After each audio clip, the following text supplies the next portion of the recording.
Yo, what's good? It's Bear in the building. Thank you for tuning in to another episode of Kueen Talk. If you are new here, welcome. Make sure to hit that like button, subscribe button, leave a comment. Let us know what you think of this episode. Make sure to go to queentalk.com. Check out the merch available if you have not.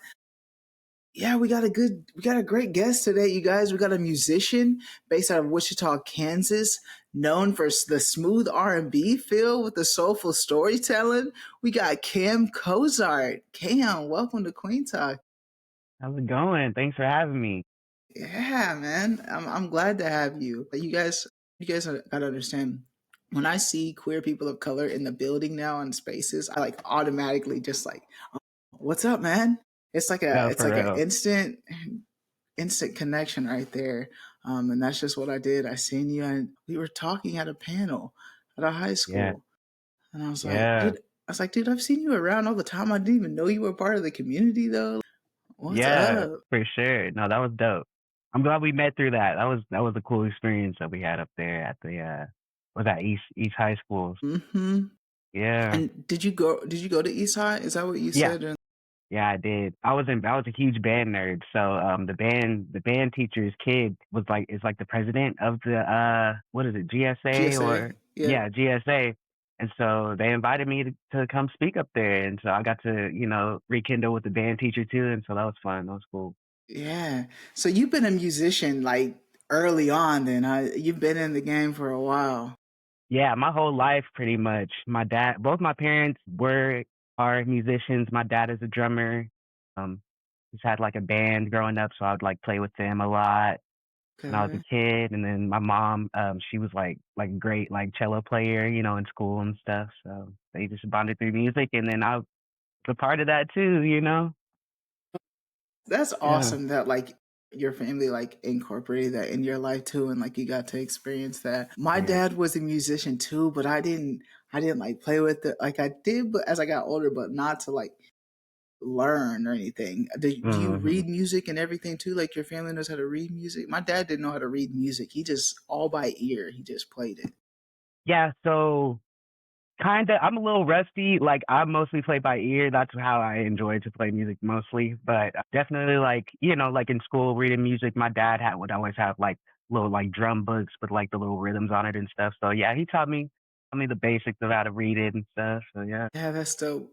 Growing Yeah. up, my favorite movie was Drumline. I'm not gonna lie. Like Ooh, no, there's me too. if you ask like growing up, like that is I had that on VHS. Like that's what I went to bed to like every night Yeah. in middle school. That was my jam. It just reminded me because he didn't know how to read music either, but he just played it all by ear. And that's talent. That's a gift though to just be able to listen to something and be like, oh okay, Right. I can pick that right up. I can't believe they kicked him out for that. He was one of the best drummers on the line. So Right. Right. Haters will always hate. That's why. no, for real. So you're a barber by day, Mhm. and musician by night. What got you into? Because but like you're a musician, like you are getting gigs. Like I see you out. You're working. You're working. Yeah. So what got you to pursue that like more? So like growing up, I was into music. Like, of course, I was playing with my dad's band and stuff, and then they would put me in like piano lessons and stuff like that. But like, I wanted to pursue music like in my own way. So I would just, I would like write songs here and there, like in middle school and stuff for fun. And then just like the feeling got stronger and stronger of me, like, wanting to be on stage and me doing, you know what I mean? Like being like everything I wanted to be, like singing, playing the guitar, just like for people. And so yeah, just throughout the years, I kind of just like found my own way of doing it to where like I just like I don't know, it just came from the soul, and it just Yeah. came from just in my dreams in my mind. I was just like, yeah, this is how I picture it. Like this is what I want to do. You know what I mean? You mentioned like it created like it got to you to be who you are. And you also like mentioned like how you like want to heal with your art. Mm. What do you mean? Like how is it healing for you when you do your art? Ooh. So it's healing for me. Like I feel like that is like the purest part of my soul. That's what I was like here to do. put on this earth to do was music and share my music with the world and heal it in ways of like even just like the chords I play on a song or some or like the words that I write, you know. I want people to like think about life and think about themselves and how they're taking care of themselves. And I'm talking to myself too because you know I feel like we all struggle with that sometimes. How has like it been being like a queer artist too, like that specifically, like in the music scene here that you've grown up with? I feel like it just being queer my whole life. It kind of just puts a. I just have a different perspective of the world because of that, and also with my music kind of helps me come out of my shell in that way, and it helps me embrace who I am, you know, because that was like the purest part of my soul was is the music. And so everything else came after that. Me kind of embracing my style, embracing, you know, my queerness and yeah, everything kind of just flowed after that. And I would like so like my first time like ever like performing by myself was the I think it was the eighth grade uh talent show. I was like, okay, I'm gonna sing. Like I'm so scared, like I'm nervous, but I'm gonna do it. And like people were so like I got lots of good feedback from it. I was like, okay, like maybe like there's something in this, you know, like. And so I did it again. I went kind of back in my shell in high school because you know I was new freshman, you know, but so I waited all the way till senior year for that talent show too, and I almost won. I got like second place or something. So I was like, Hey, okay, like yeah, for those that don't know, Eastside's a big school, so it's like yeah. it's not a few kids in the talent show. Like it's No, there was hundreds of people out there, like, so it was yeah. crazy. That's awesome. I think like music is like you mentioned, it is healing in a way. And it's a good way to like express yourself like you're doing. Have you seen a lot of representation like drummers or musicians because you're not just a drummer, right? You play multiple. Uh, yeah, I do a little of everything. Wherever I can stick my foot into, I'll do it. Um, Yeah. Do you see a lot of representation like in the musician world? mm, it's becoming more prominent now here in the past few years here in Wichita at least. I've been meeting with a lot more like queer people, even with Indigo Soul. We're a queer black, you know, R&B group, and I feel like that people are you know called to us too, and so we start coming out the woodworks, you know, to come see us, you know, or whatever. And so we met a lot of cool queer people because of that as well. Yeah, I when I seen you guys first, I seen you guys at the coffee shop, but I didn't know you guys. Yeah, I was like, oh, this is a black girl. Oh, they got soul. Like this is dope. It's a good vibe in the Yeah, coffee shop. And then I seen you guys at another event, and it was at a queer event. You guys were very black, were very queer, and I was yeah, like, oh dang, I didn't know that they were very queer too. And I was like, yeah, that's dope. It's good to see like you guys out here and representing but yeah. because there is like the music scene here in Wichita. Like, how is that as a whole? Like, for you as a musician, do you feel like it's up and coming? Do you feel like it's better than it's ever been? How is your perspective on the music scene here? It's definitely, I'd say, up and coming because I feel like in Wichita, just like everything about, oh, in Kansas, I'd say we kind of get like the trends last. We're right in the middle. Everything from the coast come here. You know what I mean? And so we're finally, I feel like we're venturing out to more alternative styles and genres. And so I feel like we're finally starting to find like our niche sound, what it is here. And that's really dope. I feel like, especially here in the past like 5 years or so, like it's really starting to pop. Like, and I feel like we really have some good talent here, and so I'm excited to see what's gonna happen with here us here in Wichita. You know? Yeah, how do you feel about like the Somewhere Fest or the Elsewhere Fest? Did you get Yeah, to it's experience that? yeah. So I wasn't in play for Somewhere Fest this past year, but the year before I played for Elsewhere Fest, and that was a dope experience.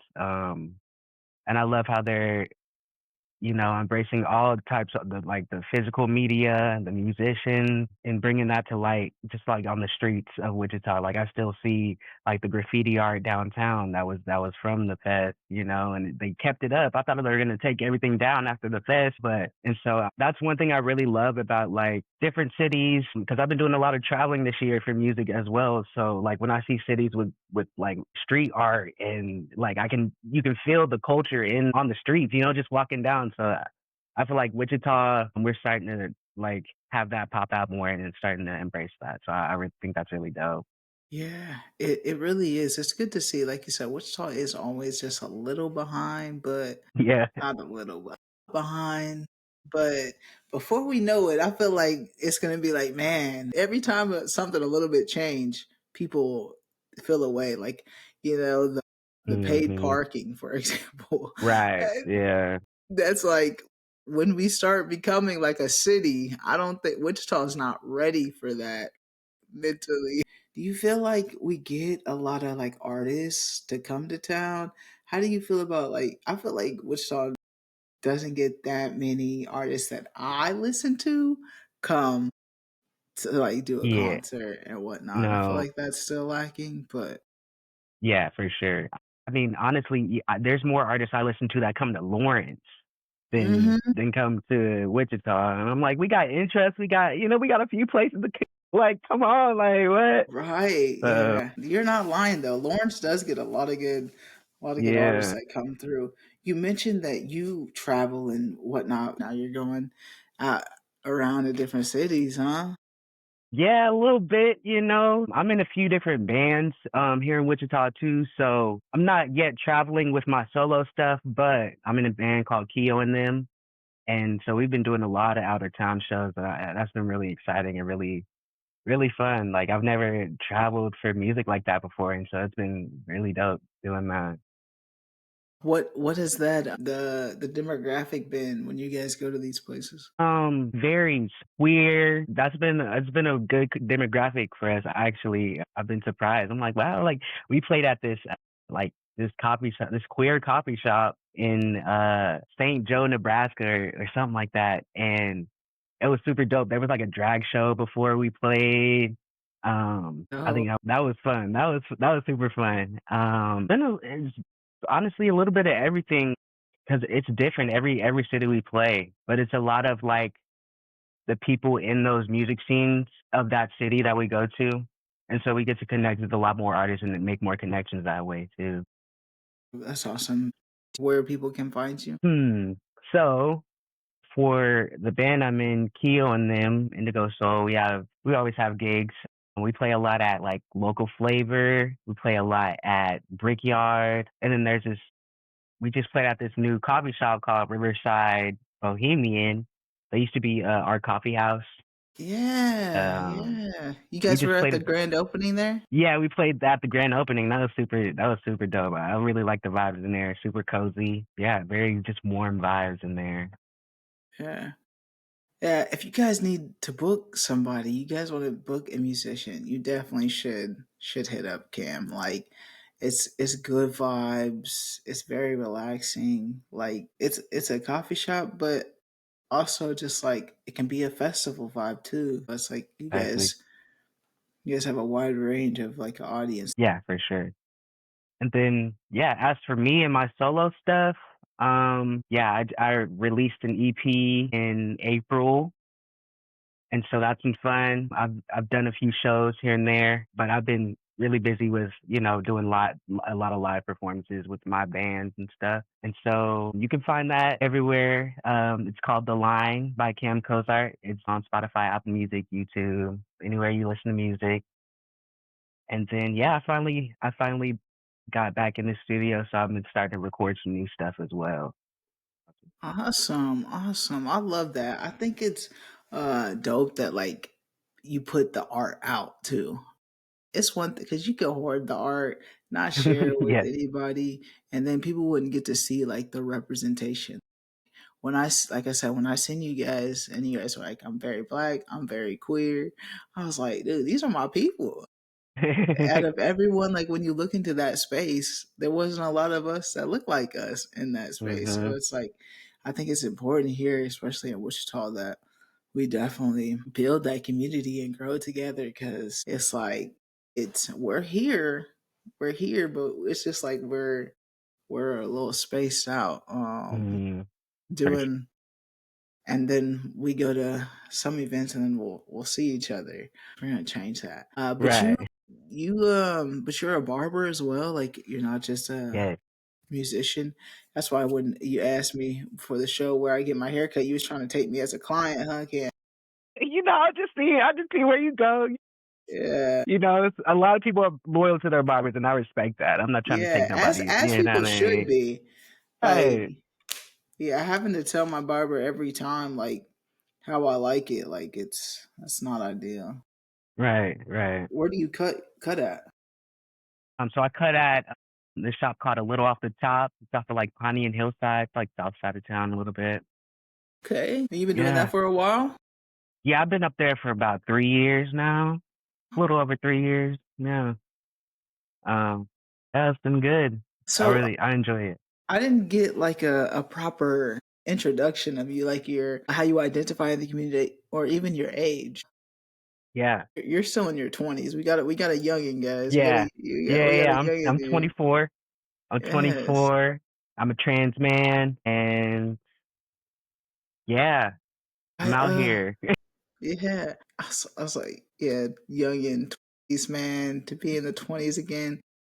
And you're like in your 20s working, traveling, being a musician. Yeah, I'm trying to go deeper into the music. I really like, my main goal is to become a musician full time. I love barbering, I do, and I love connecting with clients. I've even got some gigs through clients because they're artists, in the city, and I think it's really dope. But yeah, I want to be touring. I want to be touring. Like Hey, I know I'm trying that's to right. be. You know what I mean? Like, yeah. Do you do this all by yourself right now, or do you have help, or are you just everything's you? No, I have help. Like with my last EP, I got help from Reese, from the cookie store. Shout out cookie store. Appreciate them. I That was a big help because that you were talking about hoarding music. I had held on to a lot of those songs for years. I'm not gonna lie, and it it was always I was just such like a perfectionist, and I wanted things to sound so perfect. So it didn't come out because of that. And so Mhm. sometimes you just gotta put it out there. You can learn after it's out. Like, the next thing you make and put out is gonna be better anyway, just because you had that experience. So I had to get over that perfectionism, but also ask for help where I needed it. I hear you, Cam, because um, it does like at first when I started this, I was kind of like, man, I watch it one time and I can't watch it or listen to it anymore because I don't know. I just like, I don't know. I feel a way when I get too into my head if I watch the Mhm. episodes up too many times because I'm like, it's not that deep. It was a good conversation. Like it's not that deep. Right. Sometimes I just be in my head too, and I'm just like, so I'm just like, put it out. It was good. Do your thing. Keep pushing. And I think it's important to just see the progression too. Like you said, like you're gonna get better. So it's like it's this perfection that everyone may think that's like. I feel like social media and stuff like that can get it in people's head a lot too. I know it does for me when I But see yeah. things that just I know like that are not they're live 24/7 because like it's like and a lot of it's staged, so it's I seen both sides of things. I was like, don't get too caught up into what like other people are doing too, to where you feel like your art isn't enough. Yeah, for sure. Because yeah, social media kind of forces it doesn't force you, but it just makes you compare yourself to other people because they show you the parts of their life that look the best. You know what I mean? That's what you want to put online. And so then you're like, Right. dang, like, why doesn't my life look like that? Like, what's going on? And Yeah. then it's just like, Yeah. No one's putting their worst self out there unless you're you're right, Krishan and freaking right. Blueface.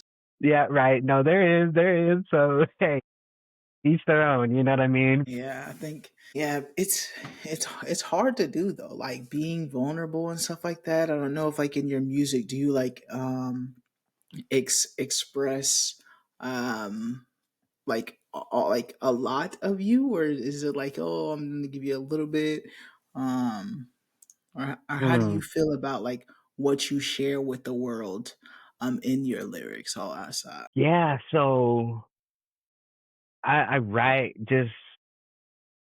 I just write a lot of vulnerable songs. I write a lot of love songs, good and bad, happy and sad, you know? So it gets real vulnerable. And even one of the songs on the EP, I wasn't going to put on there because I felt like it was a little too vulnerable, but ended up being a lot of people's favorite on the project. So I was like, okay, maybe people tell me like, it's just, yeah, be relatable. That's it's like, I mean, that's a real human feeling Hmm. and people feel it. And so it's good when somebody actually talks about it and it also sounds good with the music. So yeah, I try to put as much of myself as I can physically put in there in the songs, but I also try to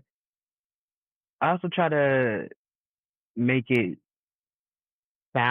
make it, vibe to the music well too. I feel like, in a way, even with like the things that I play, like the chords I play or the bass, that can be vulnerable too. That you can convey a feeling through that as well. So I do that a lot. Yeah, I hear you. I was such a musician, David. Though, like even the chords I play, like it make you feel something, Yeah, you said like relatable. I think that's so important. Your music is so relatable to many other Mm, people. Like I don't feel like there's a lot of trans men in the music scene giving that representation to people. So I feel like yeah, it's important for other people. Like come like even so when Young and May came out, I was like I was hyped just because it was like a stud that was like I didn't see that in the yeah, mainstream, that representation. And so like when you literally. see that and it's relatable to you, you're like, okay, like I Like can. maybe I can do this. You know what I mean? Yeah, Yeah, exactly. So I think that's important that you're not hoarding that music and you're getting it out there and you're being relatable and vulnerable for people to hear. 'Cause once it's out there, I mean, you could take it down, but once it's out there, you're really putting yourself out there. yeah, for sure. You said your family's very supportive of your music and stuff. Yeah, for sure. Yeah, they've known I've been this music nerd since I was a kid. Because we all are, even my siblings. Music is a big part of our family, and so once I showed them the stuff I was working on, they were like, "Dad, you made this!" Like, okay, like so that felt good. I was like, "Yeah," So, um, and I told them they helped influence all of this too, giving them their props as well because like I wouldn't be who I am without this big music influence in my family as well. So it's really dope seeing them enjoy that music that I've made too. Yeah, I think it's nice when you get that family support, right? I know, Yeah. like, when my family supported, like, Queen Talk and coming to my events and showing Hmm. up and supporting and buying my merch and getting out there in the heat with me at the markets and stuff, like, Yeah, yeah, it yeah. really does help motivate me even more to know, like, I do have that support. And like they believe in me too. It's not like, oh, here's just this thing that she's doing. Like, no, they really believe in what I have going on. So it definitely does help. How does that motivate you and that support that you get from your family? Man, it's everything. I mean, they've supported me for as long as I can remember. Even me coming out,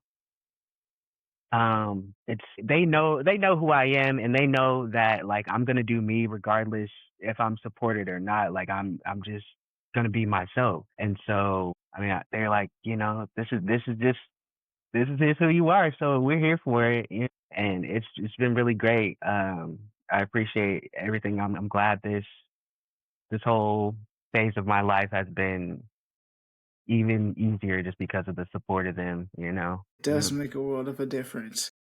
Yeah. Like you said, they were supportive of you, like in your journey as well, of like your identity. This is my why in Queen Talk, because there's people that are Mm. listening to this that don't have that support. There might be a parent on here listening that is not supported, but like, what kind of support did your family give you during that transition that you needed the most that you were given? Kind of just letting me be and letting me explore who I was without them trying to sway me in a direction that they wanted me to go. You know, it wasn't just like, all right, bet. Like, of course, they were a little like taken aback or whatever when I came out, but it was like there was no hate. They were just like, okay, just be a good person. Just, you know, do what you love. You know what I'm saying? And Mhm. they just let me be and let me explore who I was. And yeah, it wasn't, they weren't trying to push me anywhere. Right. Yeah. I think that's They're kind of big. just like, yeah, let me be free. You know what I mean? Yeah. Yeah. Yeah, Yeah. it's like I think they were like from the sounds of it, like you started that at a young age, right? Like you being like free within like the musician world, like getting Hmm. to play with them, like seeing that, and then just like expressing yourself in other ways. I think Yeah. be allowing you to like be you is important. I feel like sometimes just like in general parents can push things on their kids that they don't even realize that they're doing. It's important for you to step back and be like, this is their life and their choice, and let them see it through. How was your siblings and the support of your siblings, and how did that help? It was the same way, but with them, it's in a black household. They, love to crack jokes and stuff. Really? It was a lot of that. Yeah. I was just like, whatever, y'all. But like, it's all love. That's just how we've been growing up, just cracking jokes on each other. But it was all out of love. It wasn't no like hate behind it or anything like Yeah, that. And so that's good. just kind of, yeah, just kind of, I guess, just making light of the situation, not making things too heavy. I'm just like, yeah, this is who I am, whatever. Crack that joke. I crack a joke back at them. I'm like, okay, yeah, like, Yeah. boom. And then we hug it out like, Of that dynamic in your family that like, okay, you can make humor out of it and like make light out hmm of it and not, like you said, make it so serious. right. Because I assume, like, did you have any representation like in your close family that has gone through transitioning, or like were you the first trans in your Yeah. family? Yeah. From what I know of, I was the first trans person to come out at least, and then a few years later, like my little cousin also came out as trans, so that was cool. And so we would chop it up about that, and so yeah, that was really dope to have like another family member that was Yeah. yeah. And like I just seeing you as an older cousin being who you are, like that just like I hope like my little cousins like see that like in me. Like Mhm. it's you see me living my life freely, happy, and the family accepts me and all the other cousins, because my family after I came out, there was a few that came out afterwards. It's like, okay, this family Mhm. is pretty cool, we can't Right. we can be gay, we can be queer in Yeah. here. So that is really dope. Did you like how did you yourself learn? Because I mean, I guess you were 24. Was it the internet? Was there someone specific like you're like, oh, okay, like this is I finally found myself. Like this is me. Like when was that moment for you? Ooh. Funny story. It was a long time, but it's crazy looking back on it because like I was all the like I don't know early like 2010s like queer YouTubers, like all of them. Like I was watching all of them. Like anything you can think, anybody you can think of, I was watching them. Like, but like And then like, yeah, a lot of them came out as like trans, and I was like, okay, I was just like just interested in that subject, but I didn't realize that was me until I was maybe 16, 17. But I didn't come out as trans until I was like 19, 20. So that, yeah, it was a long process, but when I realized it, I was like, oh, like, whoa, okay, like that makes sense. Like, okay, like, oh, all right, you know. But yeah, a lot of YouTubers, and kind of just like going into those deep rabbit holes of stuff, and I'm like, oh, okay, this is interesting. Like, wow, like I was so called to it, but I didn't realize that that was me until later on. Yeah, and you said like 19. I feel like for me it was the same age, but although like I felt like it was old, like I didn't like become truly who I am till around the same age too. But I just felt like that was so Mhm, late. I was just like, man, if only I did it like when I was in middle school or high mhm, school.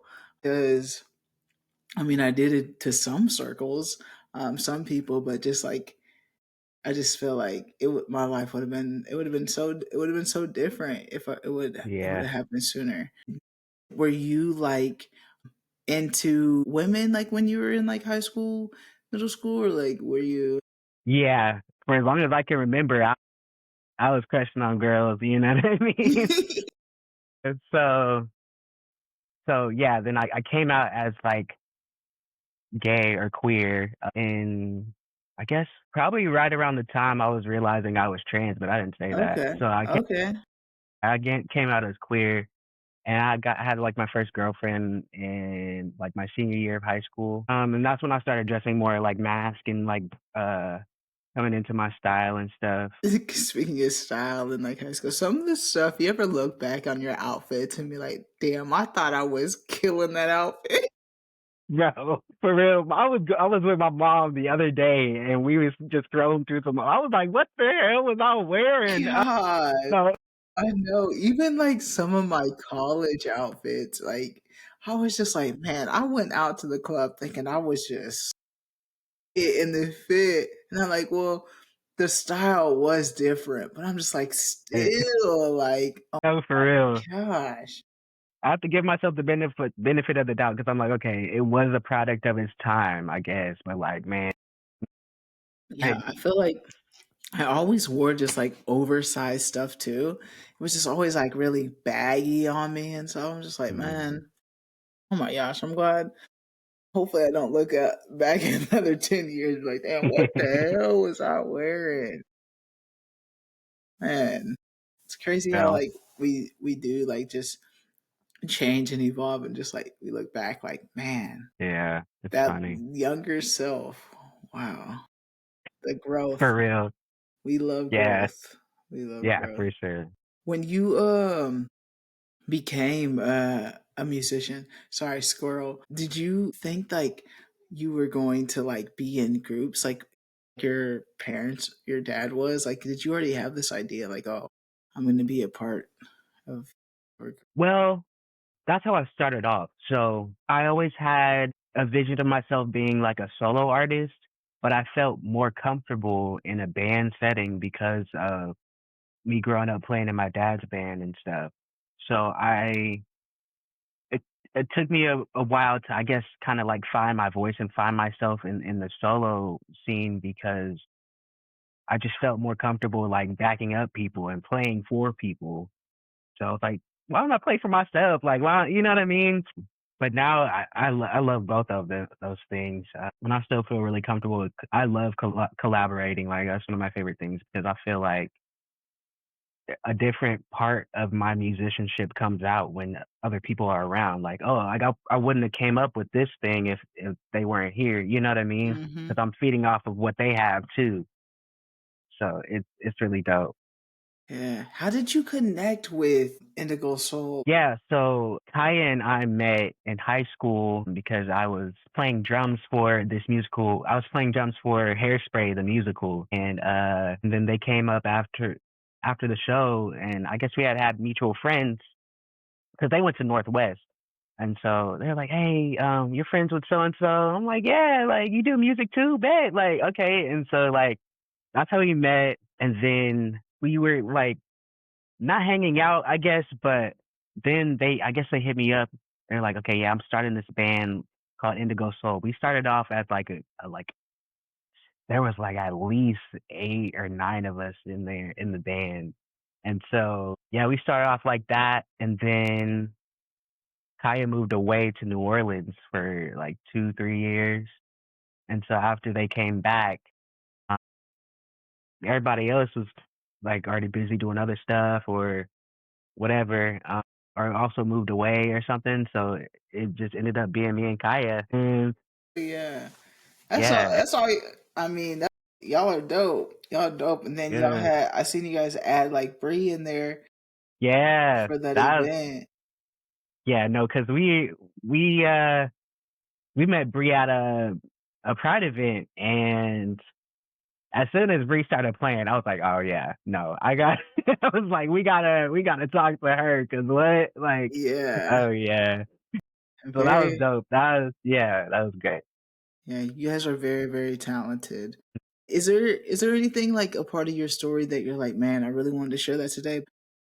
It's kind of a funny story how I became a barber Okay, because okay, I was let's. going like straight out of high school. I went to WSU for like audio production, and that was like in 2019. So then when 2020 and COVID hit, everything went online, and I just wasn't feeling the online school. So I dropped out at WSU, and then all the barbershops are closed because of COVID. So, and both my parents needed cuts. So I was like, okay, let me go to Walmart, get some clippers and learn how to cut. Started on YouTube. And I was like, okay, like, I mean, I'm not in school anymore. Might as well go to barber school then. It's only like a Right. year program, bet. Let me do it. And so, yeah, it kind of just fell into my lap because of that. So that's, That's awesome. I mean, it's expensive to get a haircut, let me tell you. So it's good that you figured yeah, out the trade yourself. yeah, It's a necessity, though. Like barbers, once you get your haircut, it's a game changer. Like you become a whole new person. yeah.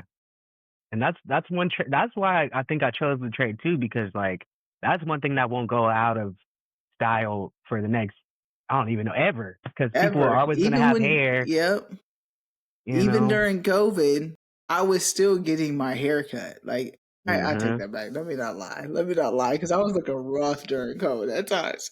I I think was we all were okay.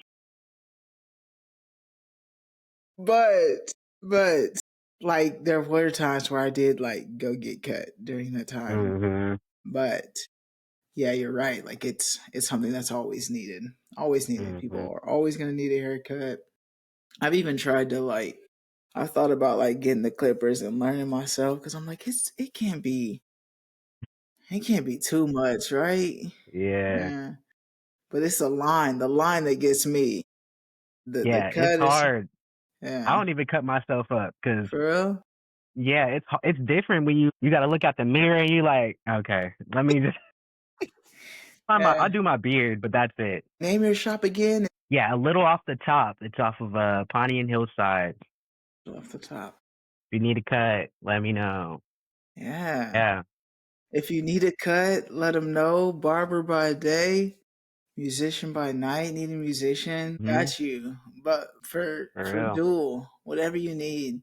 Right. Cam, thank you for being a guest on Queen Talk, Cam. Yeah. Your story. I mean, the musician that you are, like, you're so talented.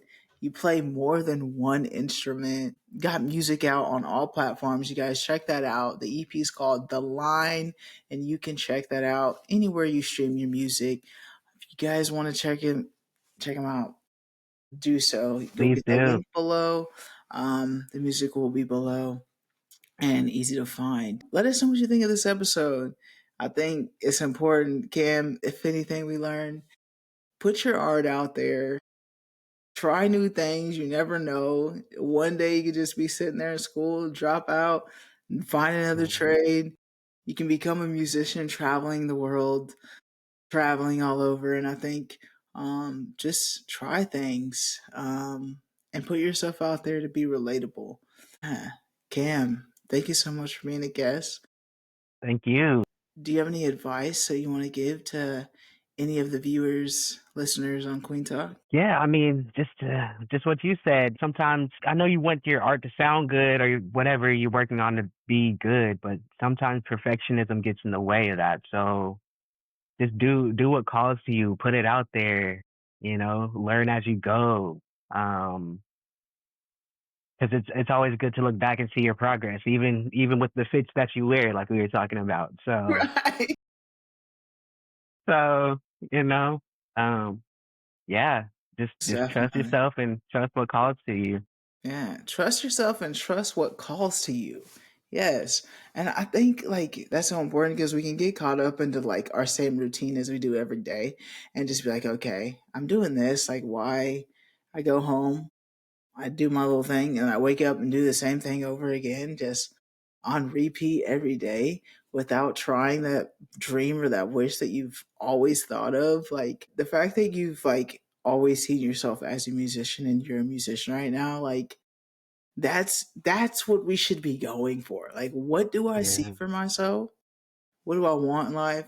And just chase the dreams. And whether that's having to still be a barber during the hmm, day and still yeah, doing what I love at night. Like it's you're making it work and you're not giving up on your dreams. And I love that about it. Your story, Cam. So thank you so much for being a guest on Kueen Talk. yes. Thank you. You guys, let us know It's what you been think of this fun. episode. Let us know what you think of this episode. Make sure to like, subscribe, share. Hit that download button if you guys are listening to this podcast. And yeah, as always, family, friends, strangers, love and be nice.